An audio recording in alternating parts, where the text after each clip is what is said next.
चलिए जुड़ जाइए जल्दी से। जय हिंद, कैसे हैं? आई होप आप सब लोग बहुत अच्छे होंगे। तो देखिए, जो एएलपी टेक्नीशियन का सेट हम सब प्रीवियस साल का जो क्वेश्चन ले रहे थे, वो लगातार वीडियो, ये हमारा 35वां वीडियो है और हमने टारगेट पहले दिया कि 50 तक लगातार वीडियो बनाना है। वो भी बनाना कौन सा? प्रीवियस साल का। तो 17 अगस्त फर्स्ट शिफ्ट 2018 का जो प्रश्न साइंस का पूछा है, वही प्रश्न आज देखने वाले हैं। इससे पहले लगातार 34 वीडियो हमने लगातार बना चुका है। आप सभी लोगों का आशीर्वाद अच्छा बना रहा, इसी प्रकार आपका आशीर्वाद बना रहे तो जल्दी एक बड़े परिवार के रूप में उभरेंगे हम सभी और अच्छे से क्लास भी लगातार सेट के साथ लेंगे। चलिए चौथे नंबर प्रश्न आते हैं। इनमें से कौन सा पदार्थ क्लोरोसेंट ट्यूब में उपस्थित गैस की प्रकृति के आधार पर विशेष रंग के साथ चमकता है? ये प्रश्न पूछा था। तो देखिए क्या दिया, plasma, Bose Einstein, helium, hydrogen. तो वह है जो प्लाज्मा है, मतलब प्लाज्मा पदार्थ है जो फ्लोसेंट ट्यूब में उपस्थित गैस की प्रकृति के आधार पर एक विशेष रंग में चमकता है। जैसे देखिए, प्लाज्मा नाम सुनते ही हमारे दिमाग में आना चाहिए पदार्थ के मुख्य रूप से तीन अवस्था, ठोस, द्रव, गैस, और इसकी चौथी अवस्था प्लाज्मा और पांचवी अवस्था बोस आइंस्टाइन संघनन। ठीक है, ये हमारे पदार्थ की पांचवी अवस्था होगी। ठोस किसको कहते हैं? वह पदार्थ जिसके आकार एवं आयतन दोनों निश्चित होते हैं, उसे ठोस कहते हैं। द्रव किसे कहते हैं? वह पदार्थ जिसका क्या आयतन अनिश्चित हो और उसके आकार निश्चित हो। गैस में जिसके आकार एवं आयतन दोनों अनिश्चित हो, उसे गैस कहते हैं। ठीक है, और ये हमारे चौथे और पांचवी अवस्था। तो प्लाज्मा को रखेंगे तो इस प्रश्न के हिसाब से चलिए, और ये हाइड्रोजन है जो प्रथम तत्व। ठीक है, आवर्त सारणी के प्रथम सदस्य तत्व हाइड्रोजन, और सूर्य में सबसे ज्यादा मात्रा में पाए जाने वाले भी गैस तो हाइड्रोजन। प्रजनन के लिए फूलों में आवश्यक अंग कौन सा है? अगर फूल को प्रजनन करना है तो उसके लिए उसमें आवश्यक अंग कौन सा है? पुंकेसर और स्त्री केसर। क्योंकि जब फूल वाले इस तरीके से जो आप बने हुए एक भाग देखे होंगे, फूल में जैसे ऐसे करके बना एक निकला हुआ डंटी की तरह रहता है, तो पुंकेसर और स्त्री केसर। क्योंकि जो पुंकेसर से ही निकल करके वह स्त्री केसर में पहुंचते हैं, तो उसके बाद वह फूल खिल जाता है। ठीक है, तो फूल में आवश्यक अंग कौन सा? पुंकेसर एवं स्त्री केसर। ऐसे प्रश्न दिया था। चलिए आगे चलते हैं अगले प्रश्न पे। क्या कह रहा? अगला प्रश्न कह रहा है कि निम्नलिखित में से कौन सा लवण अम्लीय है? Sodium acetate, magnesium sulphate, sodium carbonate. समझ रहे हो? सोडियम कार्बोनेट, जिसको कौन सी सोडा बोला जाता? धोबन सोडा। सोडियम कार्बोनेट को धोबन सोडा कहा जाता है। ठीक है ना, तो सोडियम कार्बोनेट है जो एक अम्लीय होता है। ठीक है, बाकी अब ये सब क्षारीय है। अम्ल क्षार के बारे में हमने पिछले क्लास में बहुत अच्छे से रिवीजन किया। चलिए, तत्वों को उनके परमाणु द्रव्यमान के आधार पर वर्गीकरण करने का श्रेय किसे जाता है? तो मेंडलीफ को। ठीक है ना, देखिए तत्व के बारे में पहले आप सुन लीजिए। ये जोहान्स वुल्फगैंग डोबेराइनर ने त्रिक नियम दिया। कौन सा नियम दिया? त्रिक नियम दिया था। ठीक है, और मेंडलीफ ने परमाणु द्रव्यमान के हिसाब से परमाणु द्रव्यमान के बढ़ते क्रम में तत्वों को रखा। न्यूलैंड्स ने अष्टक सिद्धांत दिया था। और ये सब सभी नियम किस चीजों के लिए? आवर्त सारणी के लिए। ठीक है, और आधुनिक मोसले आधुनिक आवर्त सारणी 1913 ईस्वी मोसले, टोटल तत्वों की संख्या 114 तत्व। ठीक है, तो ये है जो मोसले है वो परमाणु संख्या के आधार पर आवर्त सारणी बनाए हैं। ये त्रिक नियम क्या कहता है? पहला, दूसरा और तीसरा, अगर पहले और तीसरे शब्द की परमाणु संख्या को जोड़ करके उसके 2 से भागा दें तो बीच वाला आ जाएगा। अष्टक नियम क्या कहता है कि सारे गामा पाधा निशा, मतलब लगातार एक जो पद है वो सातवें, मतलब एक तत्व सातवें तत्व के गुण के समान होगा, वो अष्टक सिद्धांत कहता था। इस हिसाब से तत्वों का वर्गीकरण किया गया और अभी फिलहाल मोसले का आधुनिक आवर्त सारणी हम सब अध्ययन करते हैं। चलिए आगे चलते हैं अगले प्रश्न पे। क्या करा? किसी स्थिर वस्तु की स्थिर रहने या गतिशील वस्तु के उसे गति रहने की प्रक्रिया क्या कहलाती है? वेग, संवेग, बल, जड़त्व। देखिए बोला जाता है ना जड़त्व, जो वस्तु स्थिर है वह स्थिर अवस्था में ही रहना चाहता है, जो वस्तु गतिशील है वो हमेशा गतिशील अवस्था में ही रहना चाहता है जब तक कि उस पर कोई बाहरी बल कार्य ना करे। ये न्यूटन के गति के नियम अर्थात पहले नियम से मिलता है। ठीक है, न्यूटन के 3 गति नियम, ये पहले गति नियम से मिलता है। देखिए जैसे कहने का मतलब अगर कोई वस्तु स्थिर है, जैसे हम ऐसे खड़े हैं तो जब तक हमें आकर के कोई धक्का ना दे तब तक हिलेंगे नहीं, या जब तक मतलब अपने इच्छा से हुए तो इसी प्रकार मेज पर पड़ी पुस्तक तो वो उसमें स्थिर अवस्था में रहेगा, वो तब तक स्थिर रहेगा जब तक उस पर कोई बाहरी बल कार्य ना करे। अगर गतिशील अवस्था में, जैसे कोई वस्तु अगर गतिशील में, ठीक है, तो वो हमेशा गतिशील में ही रहेगा। देखिए जड़त्व, ये चीज पता किससे चलता है? जड़त्व से पता चलता है। और जड़त्व होते हैं कितने प्रकार के? एक विराम जड़त्व और एक गति जड़त्व, और दूसरा का एक और ले ले तो दिशा जड़त्व। अर्थात जो वस्तु विराम अवस्था में है अर्थात स्थिर है वो हमेशा स्थिर ही रहना चाहेगा, स्थिर ही रहना चाहेगा। कब तक? जब तक उस पर कोई बाहरी बल कार्य ना करे, बाहरी बल कार्य ना करे। ठीक है, गति की अवस्था में तो वो वस्तु हमेशा गति की अवस्था में ही रहना चाहेगा जब तक उस पर कोई बल कार्य ना करे। जैसे अगर हम साइकिल में ब्रेक मारते हैं, साइकिल में ब्रेक मारते हैं तो उसमें ब्रेक तो एक बाहरी बल जो घर्षण बल वहां पे लगता है तभी वो गति रुकता है। या जैसे क्रिकेट के मैदान में बल्ला आ रहा है तो जब बल्ला अब वो जिस गति में आता है उसी गति में आता रहेगा, लेकिन उसको हम सब अब उसको दिशा जड़त्व के एग्जाम्पल में समझ सकते हैं कि बल्ब इस तरफ से गया तेजी से और उधर से बल्ला से लगा, उसका दिशा चेंज हो गया। तो जब तक बल, मतलब कहने का मतलब जड़त्व का अर्थ ही हो रहा है कि वस्तु एकदम जिस स्थिति में है वही स्थिति में रहना चाहेगा। जैसे देख लीजिए विराम जड़त्व के कारण जैसे डंडा से लेकर के दरी पर जब हम मारेंगे ना तो धूल कण निकलता। कैसे? जैसे ये पर्दा है, इस पर मारे डंडा से तो पर्दा पीछे चला गया और उसका जो धूल कण है वो स्थिर अवस्था में था तो वो हमेशा स्थिर अवस्था में रहना चाहेगा, तो धूल कण कहाँ चला जाएगा? नीचे गिर जाएगा। तो देखते होंगे कपड़ा से लेकर के दरी को झाड़ते रहते हैं, या ऐसे लिए सफेदा ऐसे मारे फटाक सा, तो जब ऊपर से ले गए नीचे तो वो जो धूल कण था वो स्थिर अवस्था में रहना चाहा, लेकिन कपड़ा हो गया गति में तो उससे धूल कण क्या हो गया? निकल गया। देखिए गति जड़त्व के कारण जब घोड़ा पर बैठल है टिक डिक डिक डिक डिक डिक चल रहा, ठीक है, तो घोड़ा पर जब बैठल है घोड़ा डायरेक्ट चलना शुरू हो जाए तो हम क्या थे? विराम में थे। घोड़ा हो गया गति में तो हम विरामे में रहेंगे तब या पीछे गिर जाएंगे, तो वहां पर भी एग्जाम्पल मिल गया विराम जड़त्व के। अब चलिए एकदम सज धज के बाराती लगी निकल गए और अगला सीट स्कॉर्पियो पर बैठ गए, ठीक है, और स्कॉर्पियो तेजी से चल रहा था, मारा अगला ब्रेक, धड़ाक सा शीशा पर चल गए। क्यों चल गए? जब स्कॉर्पियो गति में था तो हमारा पूरा बॉडी भी गति में था, लेकिन स्कॉर्पियो डायरेक्ट मार दिया ब्रेक तो स्कॉर्पियो तो गया रुक, लेकिन हमारा शरीर क्या चाहेगा कि हमेशा गति में ही रहे। तो जब गति में रहे तो हम खिड़की से बाहर, मतलब शीशा तोड़ के बाहर धड़ाम सा, साउथ पिक्चर की तरह, तो वहां पर गति जड़त्व आया। दिशा जड़त्व फुटबॉल के मैदान में बॉल को इधर से इधर खिलाड़ी लुढ़का रहा, इन्हें से आया उन्हें मार दिया, उधर से मारा उधर से, मतलब दिशा चेंज हो रहा बल लगाने के कारण। तो ये सब जड़त्व के ही एग्जाम्पल मिलते हैं। ठीक है, आई होप आप सब लोग जड़त्व बहुत अच्छे तरीके से समझे होंगे। चलिए आगे चलते हैं अगले प्रश्न पे। क्या करा? किसी स्थिर वस्तु की स्थिर रहने, ये तो वही प्रश्न आ गया फिर से। चलिए आगे चलते हैं अगले प्रश्न पे। देखिए क्या करा? निम्नलिखित में कौन सी धातु ठंडे या गर्म पानी के साथ प्रतिक्रिया नहीं करता? एल्युमिनियम, देख रहे हैं ना, एल्युमिनियम, परमाणु संख्या 13 और द्रव्यमान इसका 26, सही है। चलिए आगे चलें। ये सब कैल्शियम, सोडियम तो वायु के साथ अभिक्रिया कर लेता है और इसीलिए इसे केरोसिन तेल में रखा जाता है। कौन से धातु को चाकू से काटा जाए तो सोडियम, पोटेशियम, ये सब को चाकू से हम सब काट सकते हैं, एल्युमिनियम, कैल्शियम ये सब नहीं। ठीक है ना, ये प्रश्न पिछले सेट में था। ठीक है, चलिए आते हैं आगे प्रश्न, अगले प्रश्न पे। क्या करा? आधुनिक आवर्त सारणी में धातु को कहाँ रखा गया? जो पीरियडिक टेबल बनाई गई है उसमें धातु कहाँ? बाईं ओर, ऊपर, दाईं, नीचे।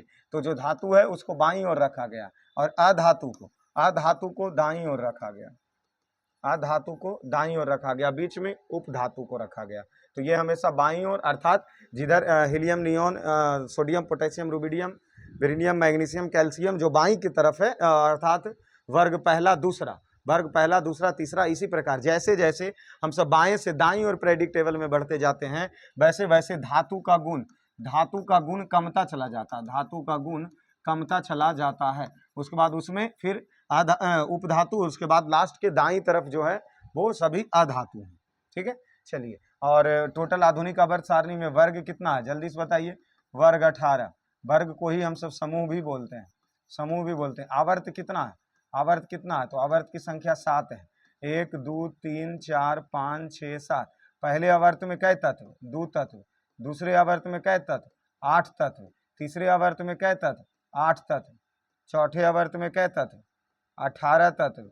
फिर पांचवें में 18 तत्व, छठे में 32 तत्व, ठीक है ना, और सातवें में 32 तत्व। लेकिन साथ में अधूरा, क्या है, अधूरा, क्योंकि उसमें 4 बॉक्स खाली छोड़ा गया।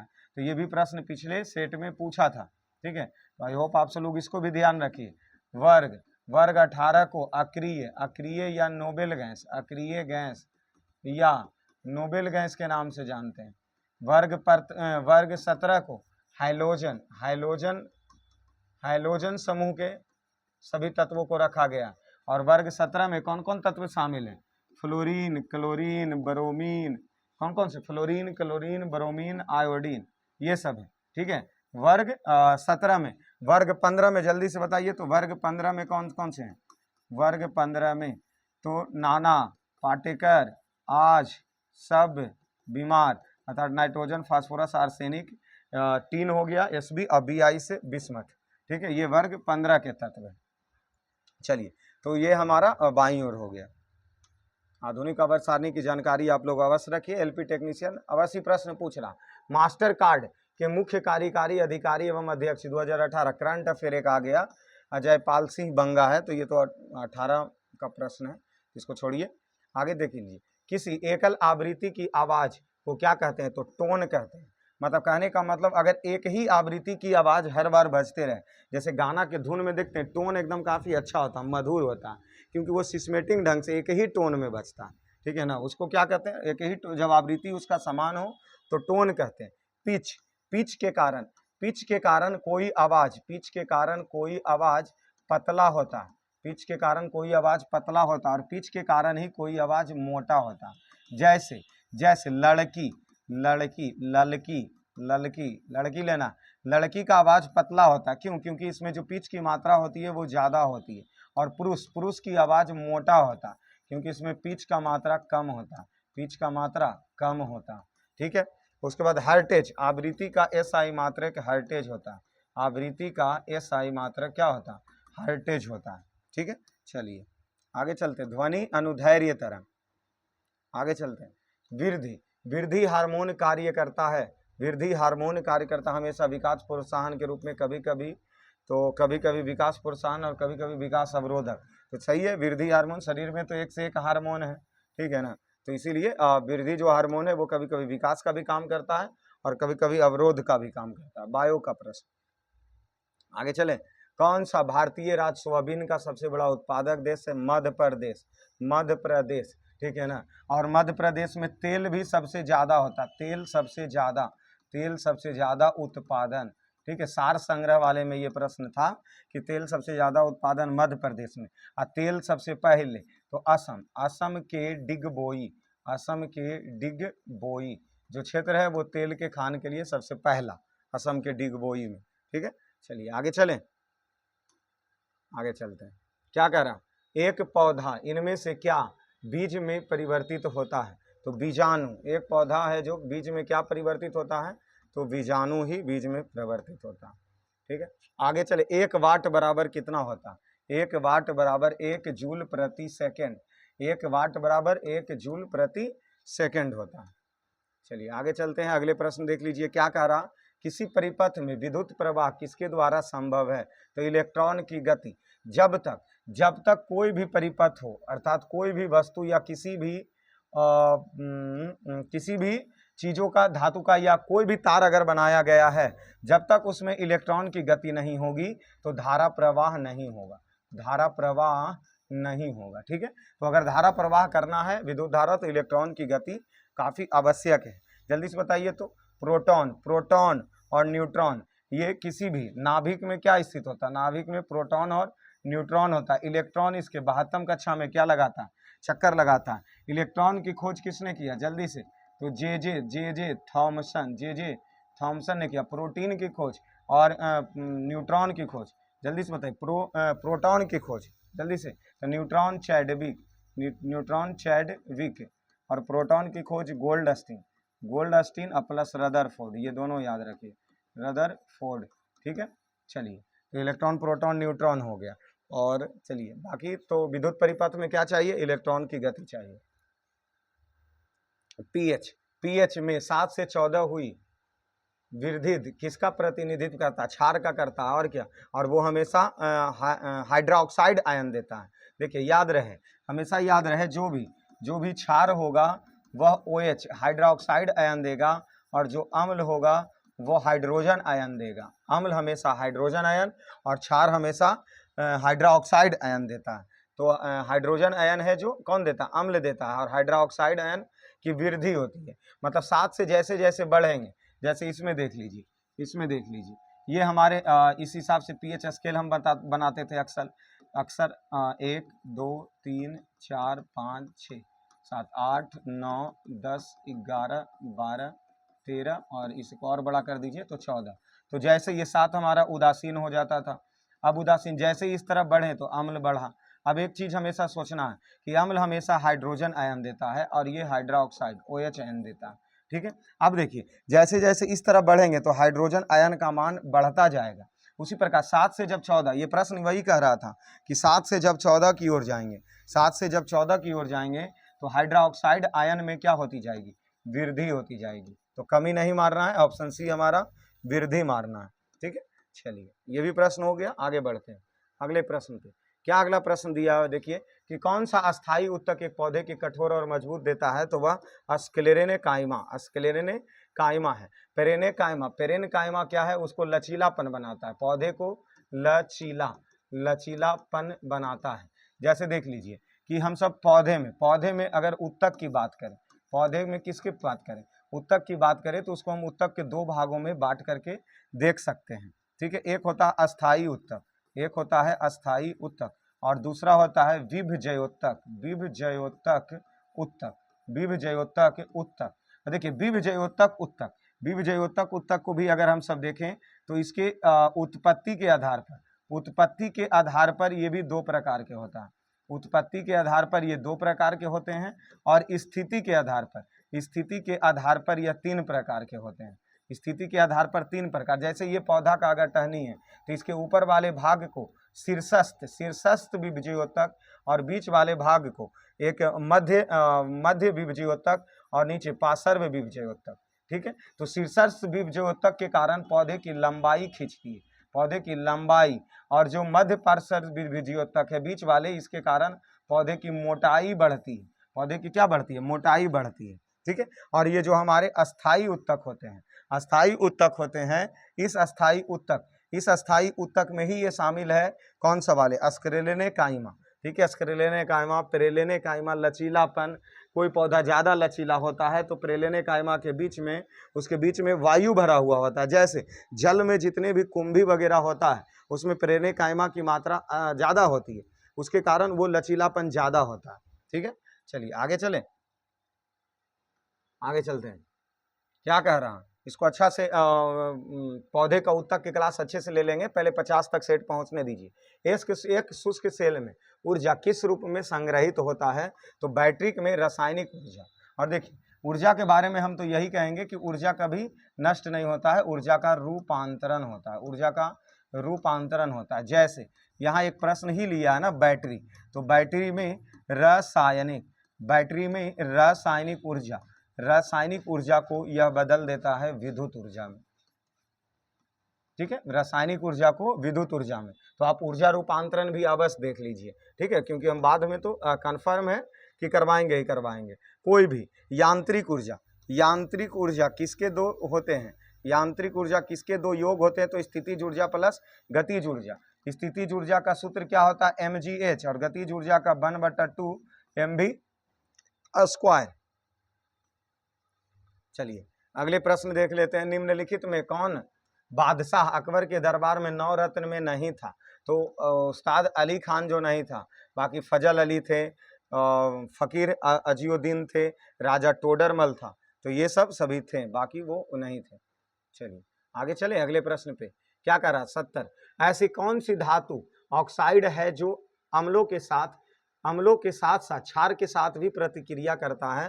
तो एम्फोटोरिक ऑक्साइड है। क्या है? एम्फोटोरिक ऑक्साइड है। तो ये हमारा ये भी सेट क्या हुआ? कंप्लीट हुआ। चलिए तो इसी प्रकार हम सब टोटल कितने सेट कंप्लीट करेंगे? 50 सेट क्या करेंगे? कंप्लीट करेंगे। ये हमारा 35वां सेट था, ये हमारा 35वां सेट था। ठीक है, तो 15 और बचा है। प्रयास एकदम रहेगा कि डेली एक एक सेट कंप्लीट कर ले। ठीक है, बाकी जैसे ऊर्जा रूपांतरण हो जाए या आवर्त सारणी हो जाए या ध्वनि हो जाए, तो अलग अलग टॉपिक से जो प्रश्न हमें देखने के लिए मिल रहा वो प्रश्न अवश्य क्लियर करेंगे। ठीक है, प्रत्येक एक एक छोटे छोटे वीडियो के माध्यम से। अगर इसी प्रकार आप सब लोग अगर बने रहें इस छोटे से परिवार में, तो चलिए बने रहने के लिए सभी लोगों को दिल से धन्यवाद।